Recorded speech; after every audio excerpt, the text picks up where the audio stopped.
Howdy. How are you guys doing tonight? Awesome. Well, first, I want to start by thanking all of you for being here. I want to thank our volunteers, everyone that works so hard to make this happen. I want to thank Grace Church, Pastor Steve Riggle, Pastor Josh, and their entire team for making this happen. There's so many women that have worked so hard behind the scenes, just day in and day out. Kristen, I want to thank everyone for working so hard to make this happen. And now you guys, man, you guys look good. Turn to your neighbor and say, you look good. Say it one more time. Y'all might meet your wife here or your husband. Well, I want to start by telling you why we started Texas Youth Summit. Texas Youth Summit is here because the left has control of the media, Hollywood, the mainstream media, social media, and our education system. And so we're working to educate young people because you may not realize this, but you guys are so important. You are our future. President Reagan said, freedom is only one generation away from extinction. It's on the back of some of your shirts. You got to fight for it. You got to fight for it. And if you don't, we're going to lose this country. And there's a lot of things going on right now. And if we don't continue to fight, then we will lose this country. But I am so optimistic about what I'm seeing today. And I'm optimistic about our country at large. God has good things for our country, and he's not done with us yet. Am I right?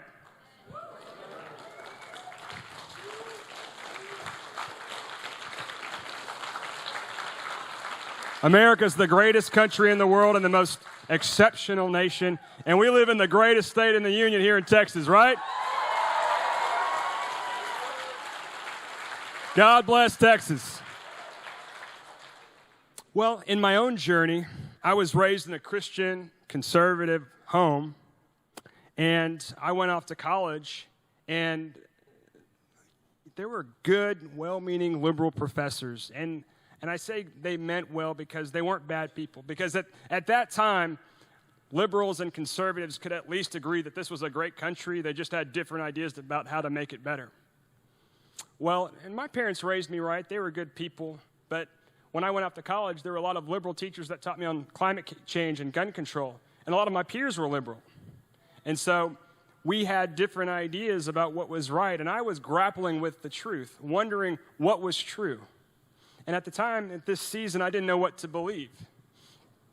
And so I really think about that, and I know that, man, my peers were a great impact on me because what they believed sometimes is what I believed. And that's why it's so important to know why you believe what you believe. Not just the right answers, but why you believe what you believe. Here's the statistic. According to a Harris poll, 61% of 18 to 24-year-olds have a positive view of socialism.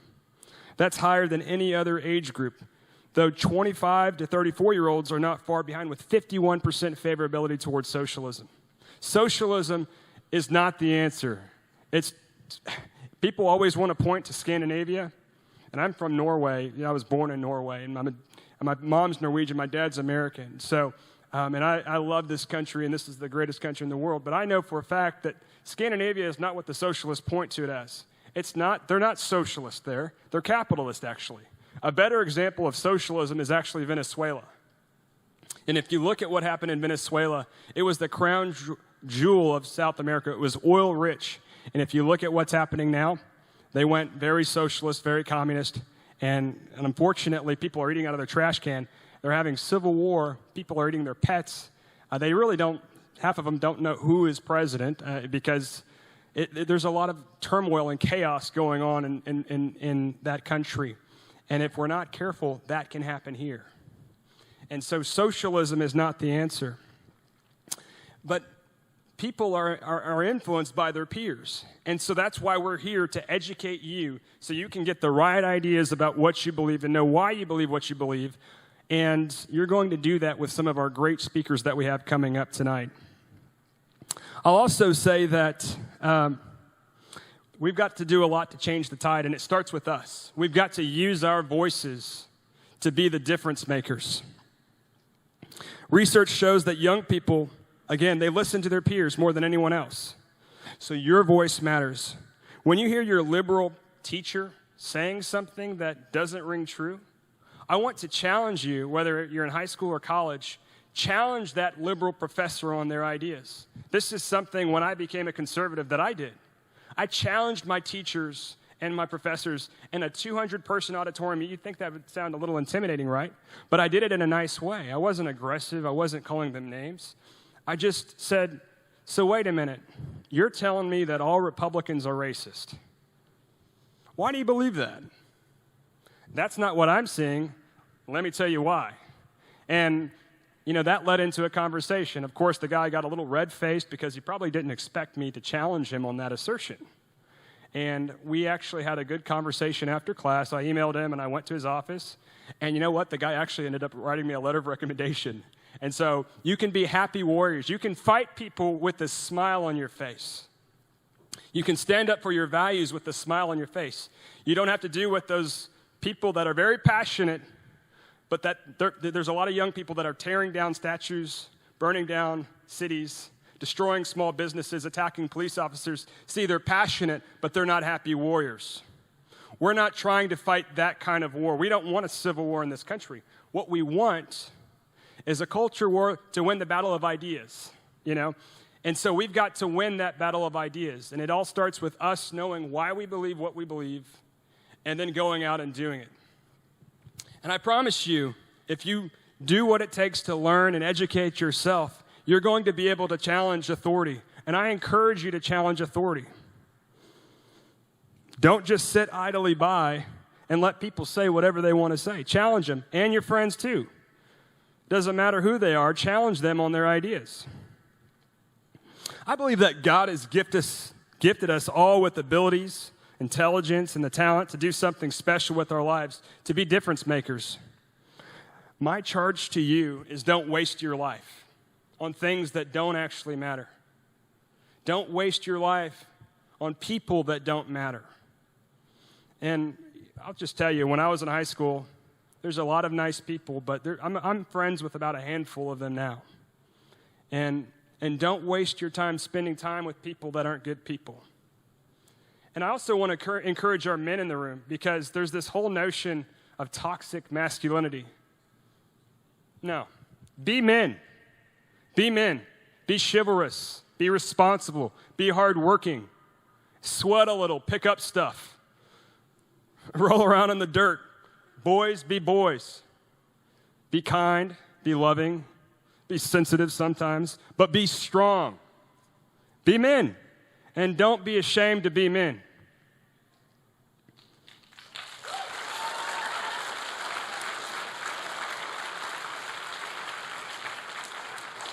The right people will be attracted to that. The wrong people will not.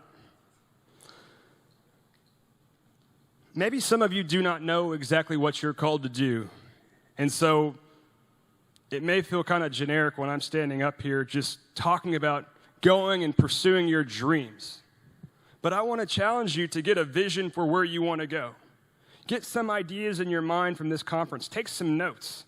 Drink some coffee, some caffeine. Pay attention and figure out what it is you're called to do. Because God has given you all of the abilities to do something. Maybe some of you are supposed to start conservative organizations. Maybe some of you are supposed to run for political office. Madison Cawthorn, he's 25. He shocked the world. He won his Republican primary there in North Carolina, and he's doing incredible things now. And he's going to be the youngest congressman in our nation. I've been texting back and forth with him, and he actually wants to come to our summit next year. That's exciting. And one of the things that he really inspired me, though, about is not just his primary one, but one of the things that he said. And you don't have to wait till you're 30 or you're 40 or you're 50 to do something. You can do something right now.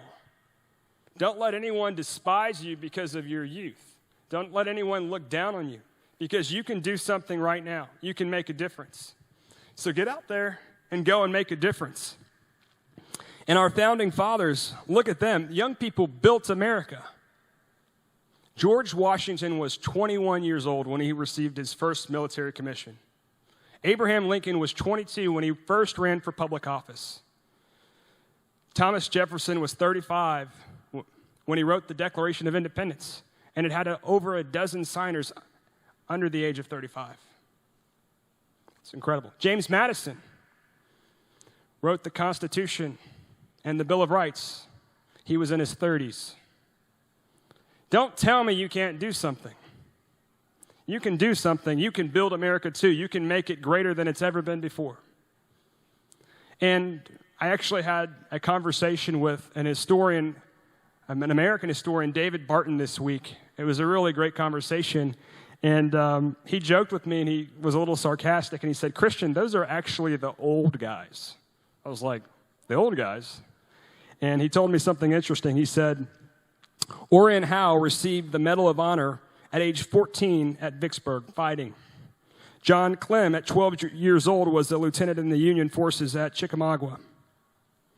John Quincy Adams, at 8 years old, had his musket out fighting alongside the Massachusetts Minutemen.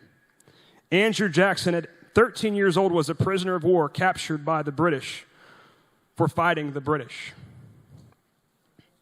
Those are some young people. And I don't know about you, but that inspires me. That really inspires me. There's this term called adulting, and adolescence has increased from 18 to, when you were 18 before, that's when you were a man. Now it's like 35. So you're still kind of adulting up until that point. So under that liberal view of the word adult, I'm not an adult yet. That's the wrong mindset, because being an adult, being a man or a woman, you might be biologically male or female, but being a grown man or a grown woman, being an adult, being responsible, making the most of your opportunities of this one life that you've been given and not squandering it, being busy, doing good things, making the world a better place, that's adulting. So I want to encourage us all here that we need to make sure that we're adulting. And if you look at history, it really wasn't about age. It was about mindset. And on the flip side of that, you're never too old to accomplish your dreams either. And so I want you to have it in your mind that you can do something. And whatever it is you feel called to do, start a business, shake things up, start an organization, run for office, make some money, help some people run for office. And if your candidate, if your representative is not actually a conservative, even though they say they are, primary them. Help someone else primary them. Do the hard work to get the right people in office so that we can make this country a better place. What do you think?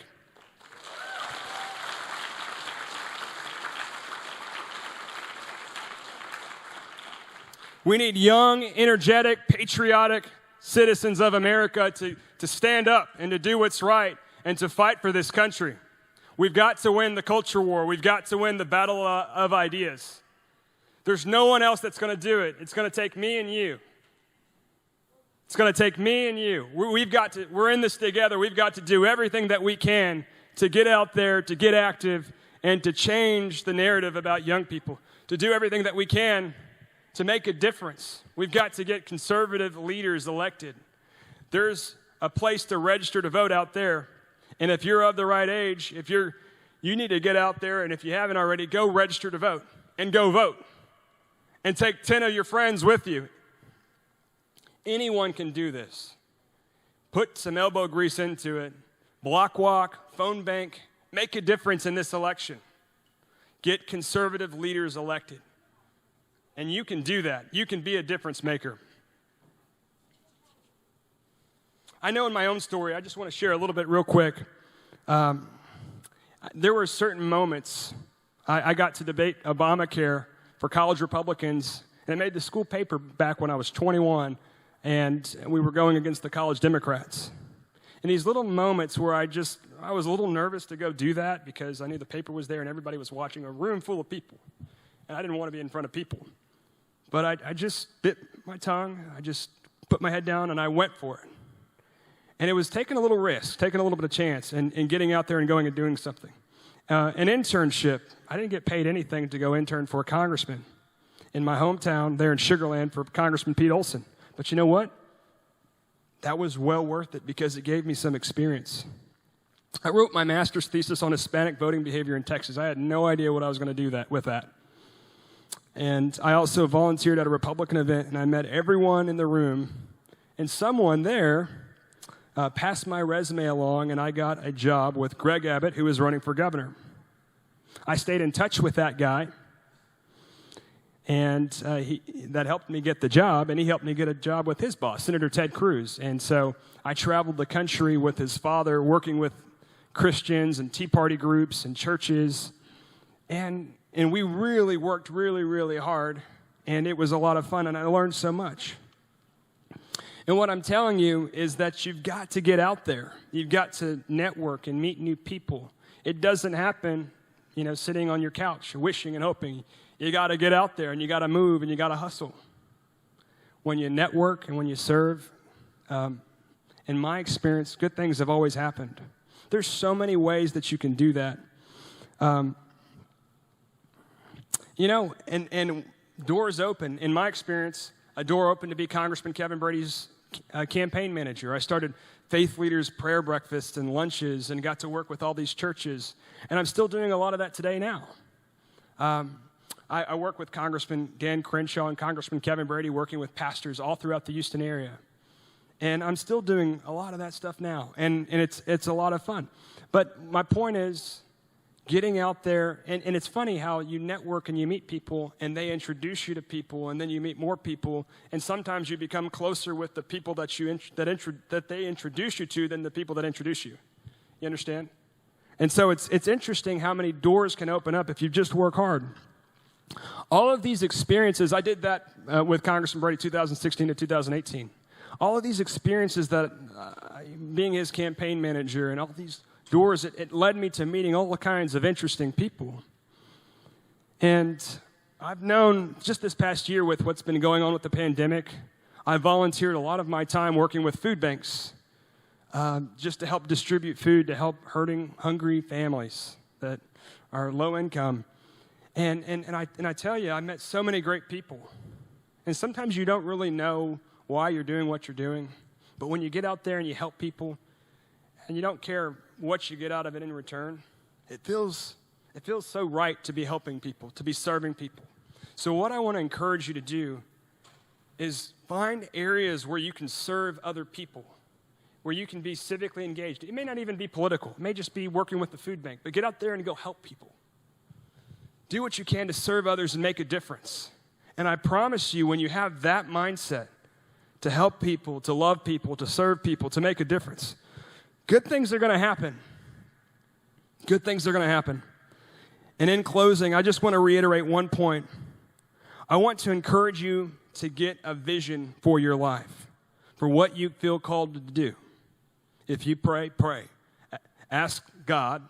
If you're not religious, ask the universe to give you ideas for what you can do to make a difference in our community, in this state, in this country, to help people, to love people, to serve people, to make a difference. Go make your dreams come true. And that may sound cliche, but you cannot make a dream come true if you don't have any idea what it is you want to do. If it's just kind of fuzzy and you don't have a specific goal of what it is you're trying to accomplish, then you may not like where you end up. So it's important that you get a vision for what you feel called to do. And I want to say this one more time. If your representative in government is not a true conservative, hey, maybe you should run for office. What do you think? Yeah? So start organizations, small businesses, and let's make our mark on this generation. Let's make America greater than it's ever been before.